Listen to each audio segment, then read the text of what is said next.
जय हिंद सभी को बेटा, आप सभी का हार्दिक अभिनंदन और स्वागत। और उम्मीद करता हूं कि आपका जो प्रीवियस पेपर था वो बहुत अच्छा हुआ होगा, इंग्लिश लिटरेचर का बीए पार्ट थर्ड का। और इस वीडियो में हम लोग जो हैं सेकंड पेपर के कुछ महत्वपूर्ण टॉपिक्स के ऊपर चर्चा करेंगे। आंसर राइटिंग कैसे करनी है उसको लेकर के डिस्कस करेंगे। और प्रोज एंड फिक्शन जो है आपके पेपर का नाम है, तो ये आप लोग नोट करके चलिएगा। और पेपर का pattern you have already non कि देयर इज़ 3 सेक्शंस, 3 सेक्शन है यहाँ पर। फर्स्ट सेक्शन जो है कंपलसरी है और डिवाइडेड इनटू 10 पार्ट्स, जहाँ और यहाँ पर जो है 20 वर्ड्स का एक क्वेश्चन होगा। और यूनिट सेक्शन बी की बात करें, 10 questions with 2 question each unit and 5 question to be attempted, यानी 5 क्वेश्चन आपको करने हैं। और सेक्शन सी से जो है 4 क्वेश्चन आएंगे। एंड यहाँ आपको जो है ये ध्यान रखना है कि इट मे बी पॉसिबल कि कुछ क्वेश्चंस में सब डिविजन्स हों और 2 क्वेश्चन यहाँ पर करने हैं। लेकिन एक क्वेश्चन यहाँ पर ये इम्पोर्टेंट है कि जो क्वेश्चन नंबर 12 है सेक्शन सी का, वो will be compulsory. It will be content 7 passage, ध्यान रहे 7 पैसेज आएंगे और इनमें से 4 आपको अटैम्प्ट करने हैं। यानी जो क्वेश्चन नंबर 12 है वो आपके लिए काफ़ी इम्पोर्टेंट है और इसलिए आपके लिए काफ़ी इम्पोर्टेंट ये रहेगा। अच्छा, essays and short stories are prescribed from the following books. देखिए बुक्स आपको दे रखी है, आप लोग कितना पढ़ते हो वो एक अलग बात है। बाकी यदि हम लोग सिलेबस के हिसाब से चलें तो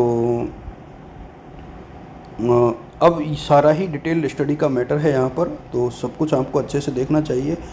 यूनिट 1 की हम लोग बात करें तो आपको जो है द टाउन वीक पूरा पढ़ना चाहिए और इससे रिलेटेड जो क्वेश्चंस हैं वो आपको देखने पड़ेंगे। ईवी लुकास का है ये, ध्यान रहे। इसके अलावा on the pleasure of no longer being very young, यहाँ से जो जीके चेस्टरन है इनको भी आपको डिटेल में पढ़ना पड़ेगा। यूनिट सेकंड की यदि हम लोग बात करें तो यहाँ पर इन प्रेज ऑफ इग्नोरेंस वाला जो सेक्शन है हिलेरी वेलॉक का, ये आपको देखना है, डिटेल्ड स्टडी है, पढ़नी है आपको। यहाँ से जो है देखिए पैसेज आएंगे और पैसेजों के हल आपको करने पड़ेंगे। क्वेश्चंस भी आप पूछे जा सकते हैं, तो इसी तरीके से आपको देखना पड़ेगा। इसके अलावा ऑन गेटिंग ऑफ स्लीप जो जेबी प्रिस्टिले है ये भी आपको अच्छे से रीड करना है। यदि हम लोग डिटेल स्टडी में अलग बात करें, ओ हेनरी का जो है the gift of the Maggi यहाँ पर इम्पोर्टेंट है, ये आपको देखना है। और एक ग्रोइंग अप बहुत महत्वपूर्ण है। देखिए मैं ये नहीं कह रहा हूँ कि दूसरे उससे क्वेश्चन नहीं आएंगे, बट 2 यदि आप किसी में से पढ़ लेते हो तो आपका पेपर जो है अच्छा हो जाएगा। This is the part of strategy because you can attempt only 1 question between 2 in the section B of the paper, तो यहाँ आपको हेल्प मिल जाएगी।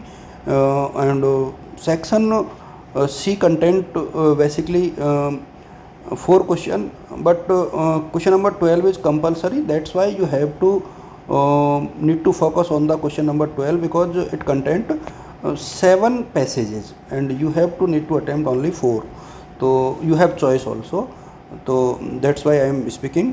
और यूनिट 4 की यदि हम लोग बात करें, राजा राव की एक client is always a important topic and Malgaonkar जो है उनका the god watch by Mukul Raj Anand, ये जो है ये आपको देखना होगा।